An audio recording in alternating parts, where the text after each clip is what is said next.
E aí, meus queridos, tudo bem? Aqui é o professor Lucas Santos Cunha, da Faculdade Evangélica de Rubiataba, e o que vai ser o nosso bate-papo de hoje? Nosso bate-papo será a respeito do reconhecimento dos filhos e da adoção. É uma matéria tranquila, sem grandes dificuldades, com algumas polêmicas e alguns artigos, tá? Então é uma matéria que tem bastante artigo, principalmente a matéria da adoção, mas sem grandes dificuldades, beleza? Então vamos lá para esse nosso bate-papo a respeito do reconhecimento dos filhos e da adoção. Ok. Vamos pegar nosso marca-texto e pau na máquina. Pessoal, reconhecimento de filhos. Então veja bem, na aula passada nós vimos a respeito de grau de parentesco e nós vimos sobre presunção que aqueles filhos foram concebidos na constância do casamento. Então tem algumas presunções lá do 1597, algumas presunções meio malucas que o teste de DNA poderia resolver facilmente. Eu não precisaria ficar presumindo que aquele filho foi concebido na constância do casamento. Beleza. Aqui nós já estamos falando do reconhecimento de filhos, tá? Então, quando é e como é que será reconhecido os filhos pelos pais, certo? E aí nós temos reconhecimento de filhos de forma voluntária ou perfiliação ou de maneira forçada, que é a açãozinha lá de reconhecimento, normalmente de paternidade, ok? Então, veja bem, meus queridos, nós temos uma lei 8.560 de 92, Lei da Investigação de Paternidade, continua parcialmente em vigor no que tange a matéria processual, mas temos aqui artigos específicos do nosso Código Civil do 1607 a 1617. Vamos estudar então basicamente esses artigos. O que o 1607 fala? Olha, que o filho havido fora do casamento pode ser reconhecido pelos pais de forma conjunta ou separada. Tranquilo, então um filho que foi concebido fora do casamento será possível reconhecimento dos pais de forma conjunta ou separada. Professor, e o filho concebido no casamento, é obrigatório que os pais registrem? Veja bem, é claro que os pais vão registrar. Não consigo enxergar o momento que o pai fala, beleza, eu não quero registrar essa criança. Não, então é um pouco óbvio os filhos havidos no casamento. Tá. Relação à maternidade, olha só o que o 1608 fala. Quando este constar do termo de nascimento, como é comum, a mãe só pode contestá-la, provando a falsidade do termo ou das declarações nele contidas. Meus queridos, não é muito mais fácil você deslumbrar ali, você enxergar quem é a mãe da criança do que é o pai?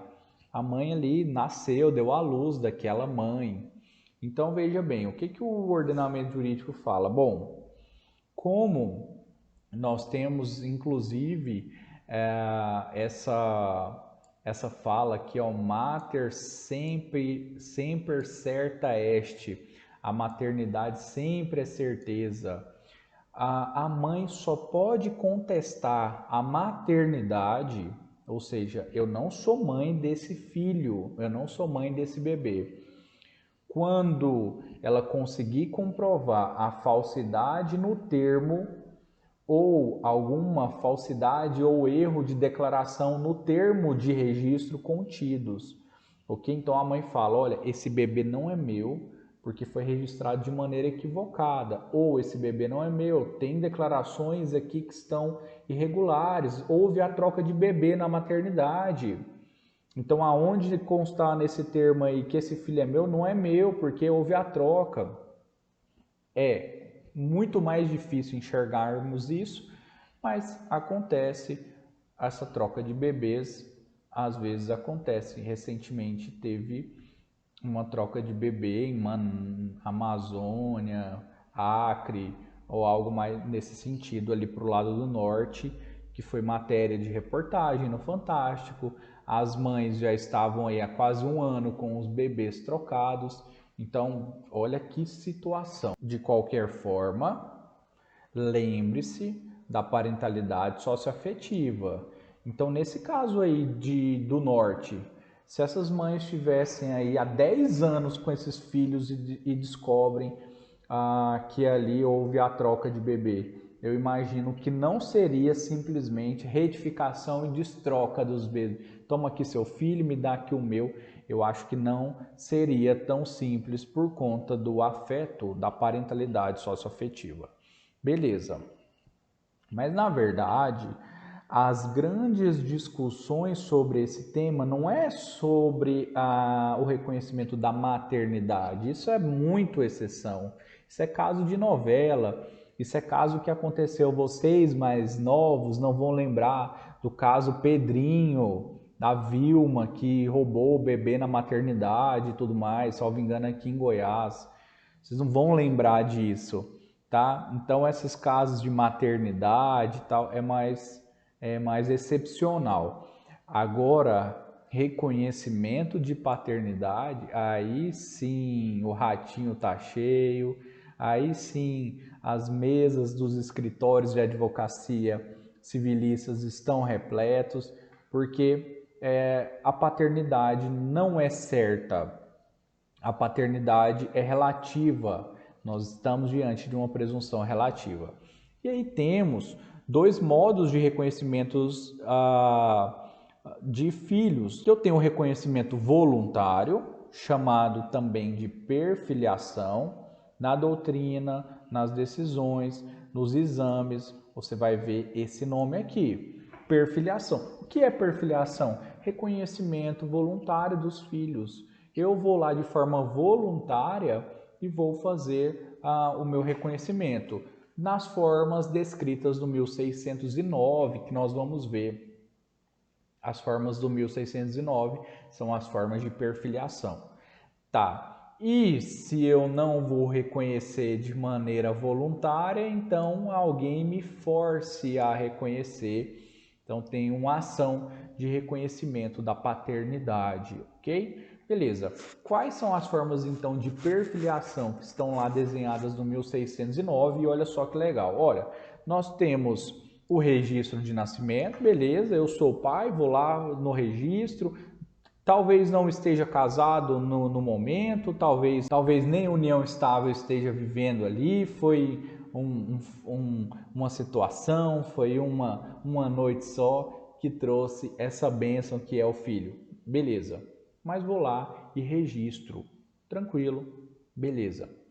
B, por escritura pública ou escrito particular. Meus queridos, o que eu quero dizer é o seguinte: o reconhecimento dos filhos, além de ser algo ligado à dignidade da pessoa humana, todo mundo tem o direito de saber quem é pai, quem é mãe dessa criança. Então, por isso, o legislador ele trata de uma maneira extremamente geral e simples. Então, escreveu no papel ali, fulano é meu filho, vai estar reconhecido. Então, eu posso ter aqui uma escritura pública ou um escrito particular a ser arquivado no cartório de registro de pessoas naturais, tá? Tal procedimento deve ser adotado nos casos em que o reconhecimento não ocorreu de forma normal aqui no registro de nascimento. Então, tá aqui um papel, fulano é meu filho. Facilitação no reconhecimento dos filhos. Olha que bacana. C, por testamento, ainda que a manifestação seja incidental. Ok.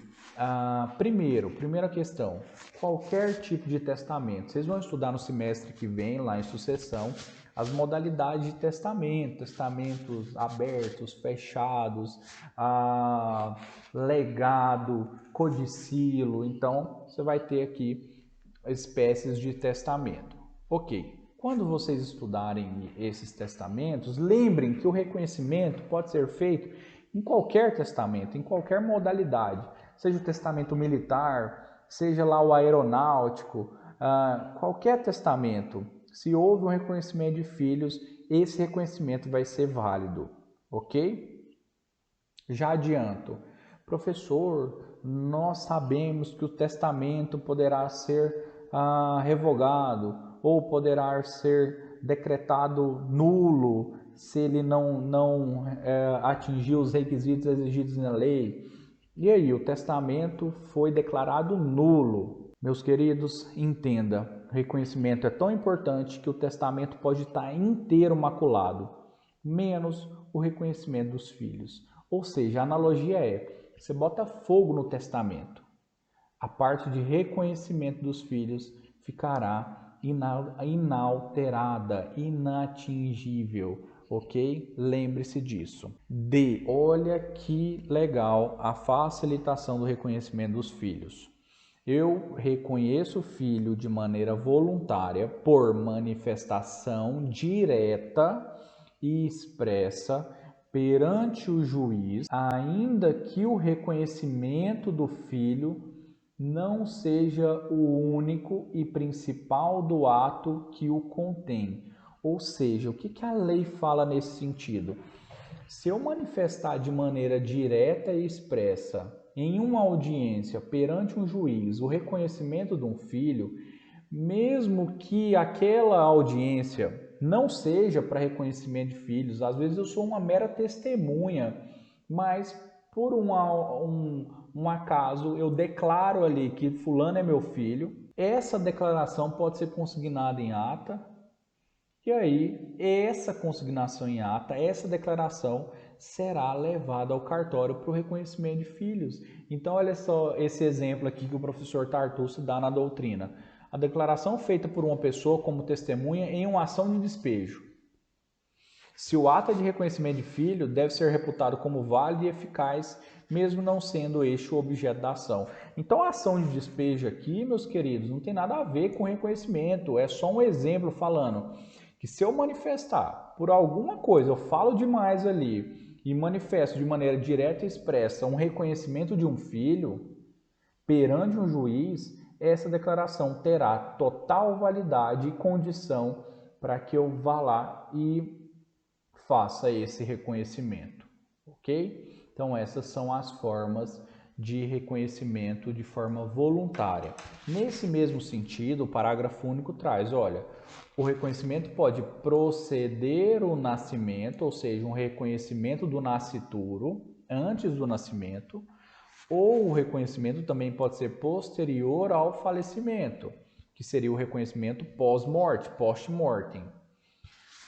Se o filho a ser reconhecido deixar descendentes, está no 1609, parágrafo único, sem grandes problemas. Só para deixar claro que esse reconhecimento do nascituro, ele escancara qual é a teoria, qual é a nossa teoria sobre a personalidade jurídica. Tá? Então é a teoria concepcionista. O nascituro tem direitos, tem direito a alimentos, o nascituro então tem direito ao reconhecimento, ao registro. Então isso demonstra que a teoria concepcionista é a nossa teoria majoritária nesse. Veja bem, ponto muito importante. Isso aqui fica um alerta para vocês. Asterisco aí na sua anotação. O reconhecimento do filho, ele constitui um ato stricto sensu, ou seja, porque os seus efeitos são apenas aqueles decorrentes da lei. Tá, o que eu quero dizer com isso? Meus queridos, o reconhecimento de filhos é um ato unilateral e formal. Então depende de um pai ali manifestar a vontade de reconhecimento ou de uma sentença obrigar aquele pai a fazer aquele reconhecimento, ou seja, um ato unilateral e formal. Formal porque exige um formalismo de reconhecimento. Tá, beleza. Só que aí vem o artigo 1614 e fala, então veja bem, é um ato unilateral, depende só do pai reconhecer. Vem o 1614 e fala o seguinte, olha, o filho maior não pode ser reconhecido sem o seu consentimento. Uai, mas não depende só do pai reconhecer? Aqui agora então está dependendo de um consentimento do filho maior? Vamos lá, vamos com calma. E o menor pode impugnar o reconhecimento nos 4 anos que se seguirem a maioridade ou a emancipação. Então vamos por partes. Veja bem, a dúvida é, então nesse caso de reconhecimento de filhos maiores, o ato que seria unilateral e formal passa a ser um ato bilateral e formal? Para o professor Silvio Rodrigues, que tem a sua doutrina atualizada pelo professor Francisco José Carrali, a resposta seria negativa. O ato continua sendo um ato unilateral, só que esse ato aguarda uma recepção. É diferente de um ato que seja bilateral. O filho, ele não tem o poder nesse caso, por mais que ele tenha que consentir o filho maior, ele não tem o poder de estar ali no patamar de reconhecimento ou não. Ele aceita ou não. Então é o que nós chamamos na doutrina de um ato unilateral receptício, que apenas depende da recepção da outra parte. Até porque o ato de reconhecimento é o que predomina nessas hipóteses. Então veja bem, essa primeira parte. O filho maior não pode ser reconhecido sem o seu consentimento. Beleza. Mas esse ato aqui não deixa de ser um ato unilateral. Esse ato de reconhecimento, mesmo com o consentimento do filho maior, ele é um ato unilateral receptício, que aguarda uma recepção do filho. Mas o ato de reconhecimento é maior do que esse ato de consentimento. Espero que vocês leiam aqui o que o Paulo Lobo escreve sobre isso, ok? Certo. A segunda parte, a segunda crítica do artigo 1614 é: o menor pode impugnar o reconhecimento nos 4 anos que se seguirem à maioridade ou à emancipação. Então, reconheceu como meu pai um menor de 14 anos. Quando ele completa 18 ou quando ele é emancipado com 16, dá o play num prazo de 4 anos, que seria um prazo decadencial, para que esse menor que foi emancipado ou esse menor que virou maior, prazo de 4 anos para que ele conteste esse reconhecimento. De qualquer forma, consideramos a parentalidade socioafetiva, ok?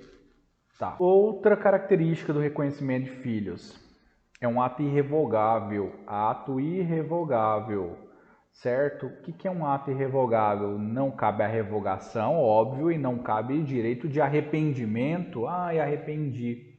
Reconheci, mas talvez não é meu. Outra característica é que não caberá condição ou termo para o ato de reconhecimento.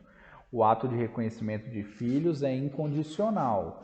Então, não leva em consideração os eventos futuros e incertos, que seria a condição, nem o termo, que é o evento futuro e certo. Se porventura houve um ato de reconhecimento condicionado, o que o 1613 fala? Bom, joga toda a condição ou termo fora e salva o reconhecimento do filho. Por exemplo, reconheço você como meu filho quando meu pai morrer. Então, quando meu pai morrer seria uma condição, que é um evento futuro e incerto. Quando meu pai morrer, eu não sei quando é que ele vai morrer, mas é um evento futuro. Então, isso seria uma condição. Então, eu jogo fora a condição quando meu pai morrer e só vou aproveitar o reconheço você como meu filho. Então, o ato de reconhecimento de filhos é incondicional. Se houver uma condição ou um termo, joga fora essa condição ou termo e aproveita o reconhecimento dos filhos, ok? Tá. O que produz de efeitos o reconhecimento de filhos? Produz um efeito erga omnes, ou seja, vale para todo mundo. e um efeito ex tunc, ou seja, efeitos retrooperantes ou efeitos retroativos. É um ato personalíssimo que somente compete ao pai ou à mãe o reconhecimento. Tá. Olha uma polêmica aqui gerada pelo 1611, que trataria os filhos de maneira desigual, e nós vimos na nossa primeira aula um princípio do direito de família, que é a igualdade entre os membros da família e principalmente a igualdade entre os filhos. E o 1611 pega e fala: o filho havido fora do casamento e reconhecido por um dos cônjuges não poderá residir no lar conjugal sem o consentimento do outro cônjuge. Então, olha só que tratamento desleal, que tratamento diferente com o filho que foi reconhecido fora do casamento. Tá? Então, esse dispositivo ele privilegia mais o casamento do que a própria filiação. Beleza. O que o professor Paulo Lobo fala? Olha, vamos harmonizar esse dispositivo com 1612, que fala o seguinte: que o filho reconhecido, enquanto menor, ficará sob a guarda do genitor que o reconheceu. E se ambos os reconhecerem e não houver acordo sobre a quem é melhor atender os interesses do menor. Olha só, deixa esse filho com quem melhor tratará, com quem melhor cuidará desse filho, tá bom? Então vamos tentar utilizar o 1611 com harmonia, com parcimônia, até porque você colocar um filho para dentro de casa em que a madrasta ou o padrasto detesta, será que esse filho poderá ter um bom cuidado?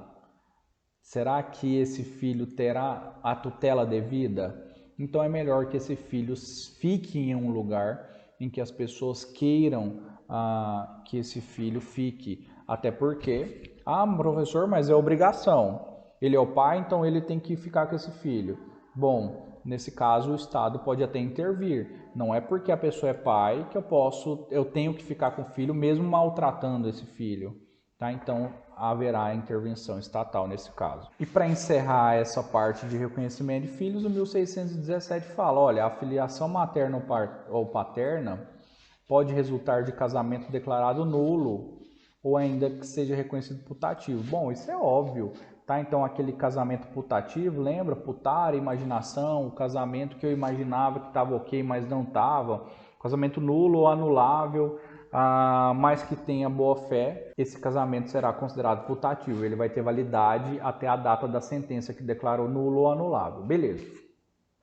E os filhos desse casamento serão filhos de qualquer forma, deverão ser registrados, reconhecidos sem menor discussão.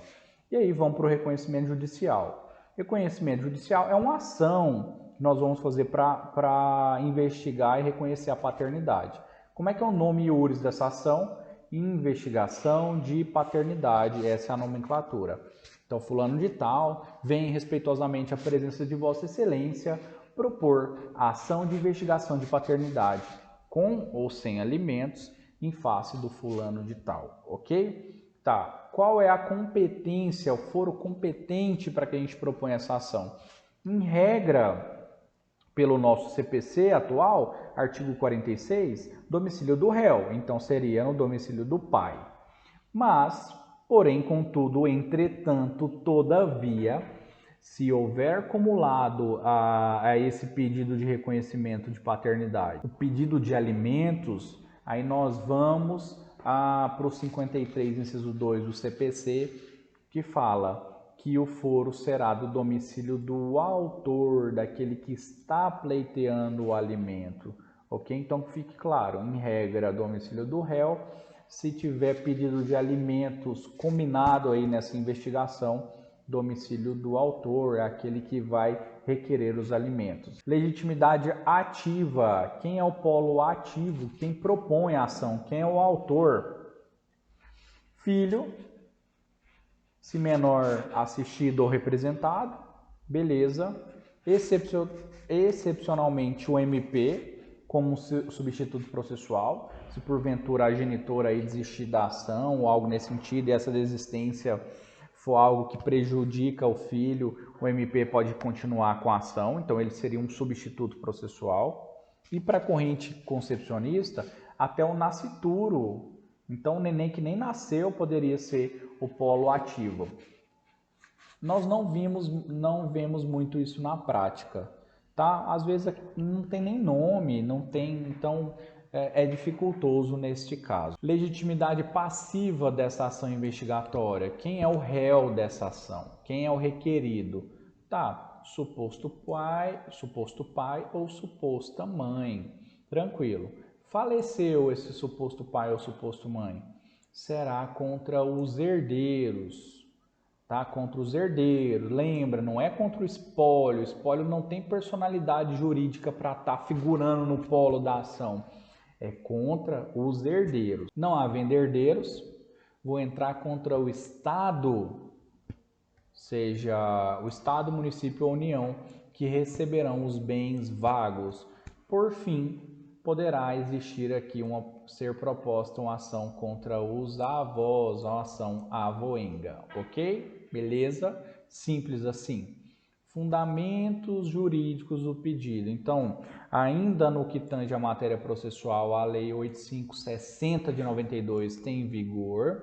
Então, você vai pedir ali com fulcro no artigo 2º dessa lei, com fulcro no artigo 227, parágrafo 6º da Constituição, artigo 1596 do Código Civil e artigos 229 da Constituição Federal. Tendo a ação como lado com alimentos, eu fundamento com 1705. Então, esses artigos são o recheio da sua ação. A ação ela é dividida em fatos, fundamentos e pedidos. Fatos, você vai contar a história. Fundamentos são esses os fundamentos que você vai dialogar ali com a história. E os pedidos são os seus requerimentos finais, ok? E aí, para finalizar a nossa aula, vamos para a matéria de adoção, ok? A adoção é uma matéria que tem muitas leis envolvidas pela adoção. Então, tinha lá no Código Civil de 16, tinha a Lei 31, 33, 57, 46, 55, 65, a Lei 6.697 de 79, e aí veio a Lei 8.069 de 90, que deu uma segurada nessas grandes andanças a respeito da lei de adoção. Estatuto da Criança e do Adolescente, Lei 8.069 de 90, traz a matéria de adoção. Então, meus queridos, praticamente tudo que tratava da adoção foi passado pro ECA, tá? Então, lá no Código Civil não tem muita coisa a respeito de adoção, tá tudo dentro do Estatuto da Criança e do Adolescente. Ok, então, essa lei, ok? Por que essa lei revogou o Código Civil no que tange a adoção? Olha, professor, o ECA ele é de 90, o Código Civil é de 2002, como é que o ECA revogou algo que veio depois dele? Não é isso. Foi criada a Lei 2010 de 2009, tá? A nova Lei da Adoção, ou a Lei Nacional de Adoção, que introduziu os artigos 39 a 52D do ECA, que revogou a parte de adoção do Código Civil. Então, falou de adoção, já puxa o ECA, porque é lá que está a matéria de adoção. Tá. Maria Helena Diniz, professora, o que é a adoção para a senhora? Bom, professor, é um ato jurídico solene pelo qual, observado requisitos legais, alguém estabelece, independentemente de qualquer relação de parentesco consanguíneo ou afim, um vínculo fictício de filiação, trazendo para sua família, na condição de filho, pessoa que geralmente lhe é estranha. Que fique claro, a adoção depende de ação judicial. Tanto para menores quanto para maiores, a adoção precisa de ação judicial, ok? Tranquilo. Tá. Então, esse vínculo da adoção será constituído a partir da sentença judicial, de acordo com o artigo 47, tá bom? Onde é que vai correr a ação de pedido de adoção, já que é judicial, professor? Menores? Sim, infância e juventude. Maiores? Sim, vara de família. Intervenção do MP é necessário? Sim, para todas as ações de adoção, intervenção do MP é obrigatória. Tá. A adoção, qual uma característica, professor, que o senhor colocaria, que é muito importante nós lembrarmos a respeito da adoção? Então anota. A adoção, ela é excepcional, no sentido que ela é uma exceção, não é uma adoção, não é algo corriqueiro, é algo que só se não der mesmo para a criança ficar no seio da família biológica ela possa acontecer, então ela é excepcional.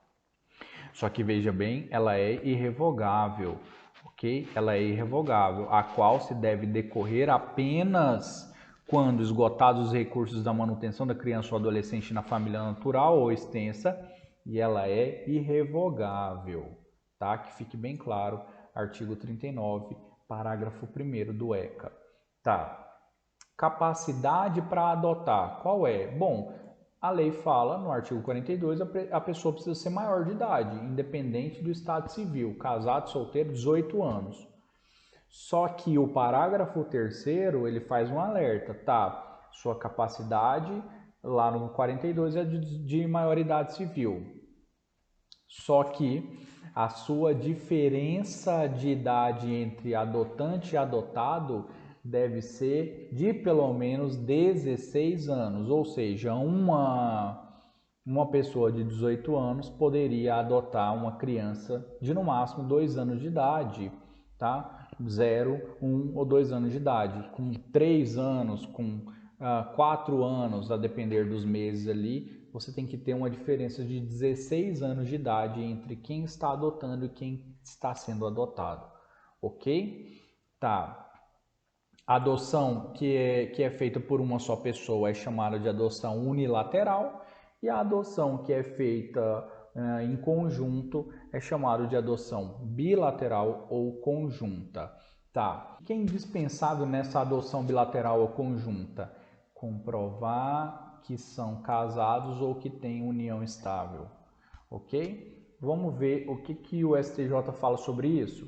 Se no curso da ação de adoção conjunta, um dos cônjuges desistir do pedido e o outro vier a falecer sem ter manifestado inequívoca intenção de adotar unilateralmente,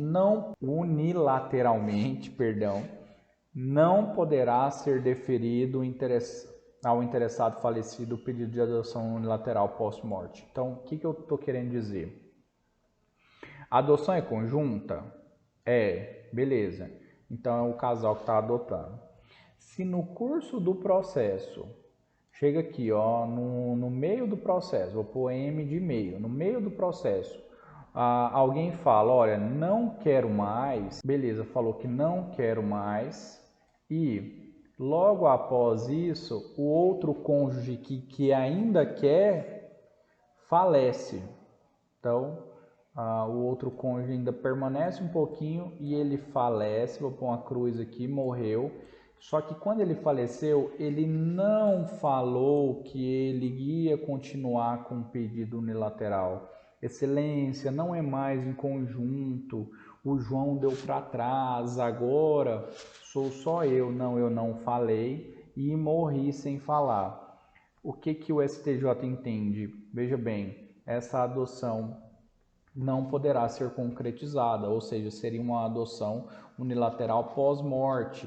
Então, essa adoção não será concretizada. Então, se o João deu para trás aqui, automaticamente fala, excelência, quero permanecer de maneira unilateral. Tratando de adoção entre os cônjuges, deve existir o consentimento do outro. Essa adoção não pode acontecer sem o consentimento do outro. Tá. Olha a novidade trazida no parágrafo 4º, artigo 42 do ECA. É possível que pessoas divorciadas ou separadas adotem de forma conjunta. Então, eu e a Maria separamos, mas mesmo assim queremos adotar de forma conjunta. Então, o que eu preciso comprovar? Bom, primeiro comprovar uma boa convivência, a urbanidade de convivência, somos amigos ainda, a guarda já está definida, as visitas estão definidas também, tá? Então ainda existe vínculo de afinidade e afetividade. Nesse caso, seria possível pessoas separadas ou divorciadas adotarem. Professor, tema polêmico, e adoção homoafetiva, pode ou não pode? Bom, tinha um entendimento que não era uma entidade familiar, ou seja, precisava ser uma entidade familiar para adotar, como não era uma entidade familiar o vínculo homoafetivo, não poderia adotar. Mas aí, desde a decisão de 2011, reconhecendo que a união homoafetiva é uma entidade familiar, o STF em 2015, olha aqui o recurso extraordinário 846-102, 5/3 de 2015, reconheceu a possibilidade de adoção homoafetiva. Então é possível? Sim, é possível. Meus queridos, olha que estranho. Em regra, a adoção deve ter o consentimento ou pelo menos o reconhecimento dos pais biológicos, ok? Em regra, você tem que ali informar, olha, nós estamos adotando seu filho por meio do processo, tá? Se o adotado contar com mais de 12 anos de idade, ele terá que concordar também em ser adotado, para que o ato seja válido e eficaz. 45, parágrafo 2º do ECA.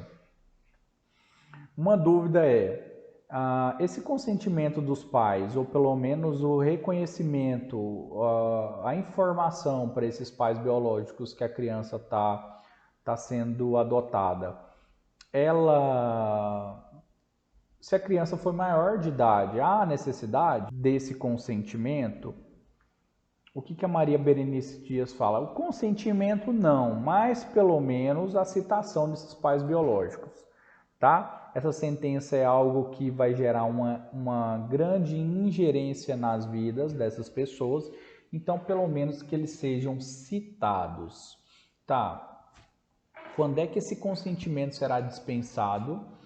Quando os pais estiverem em lugar incerto ou não sabido, tá? Ou se esses pais perderam o poder de família, foram destituídos do poder de família, tema da nossa próxima aula.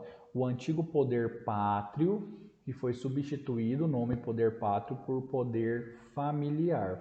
Então, os pais que perderam o poder familiar